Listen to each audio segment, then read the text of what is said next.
عبداللہ بن جریح نے عبداللہ بن عمر سے کہا، اے ابو عبد الرحمن، میں نے تمہیں 4 ایسے کام کرتے ہوئے دیکھا ہے جنہیں تمہارے ساتھیوں کو کرتے ہوئے نہیں دیکھا۔ وہ کہنے لگے، اے ابن جریح، وہ کیا ہیں؟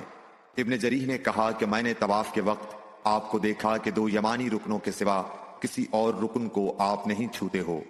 دوسرے، میں نے آپ کو سبتی جوتے پہنے ہوئے دیکھا، اور تیسرے میں نے دیکھا کہ آپ زرد رنگ استعمال کرتے ہو، اور چوتھی بات میں نے یہ دیکھی کہ جب آپ مکے میں تھے لوگ ذی الحج کا چاند دیکھ کر لبیک پکارنے لگتے ہیں اور حج کا احرام باندھ لیتے ہیں، اور آپ 8ویں تاریخ تک احرام نہیں باندھتے۔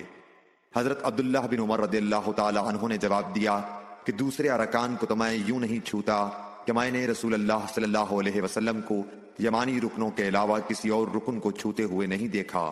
اور رہے سبتی جوتے تو میں نے رسول اللہ صلی اللہ علیہ وسلم کو ایسے جوتے پہنے ہوئے دیکھا کہ جن کے چمڑے پر بال نہیں تھے، اور آپ انہی کو پہنے پہنے وضو فرمایا کرتے تھے، تو میں بھی انہی کو پہننا پسند کرتا ہوں۔ اور زرد رنگ کی یہ بات ہے کہ میں نے رسول اللہ صلی اللہ علیہ وسلم کو زرد رنگ رنگتے ہوئے دیکھا ہے، تو میں بھی اسی رنگ سے رنگنا پسند کرتا ہوں۔ اور احرام باندھنے کا معاملہ یہ ہے کہ میں نے رسول اللہ صلی اللہ علیہ وسلم کو اس وقت تک احرام باندھتے ہوئے نہیں دیکھا جب تک آپ کی اونٹنی آپ کو لے کر نہ چل پڑتی۔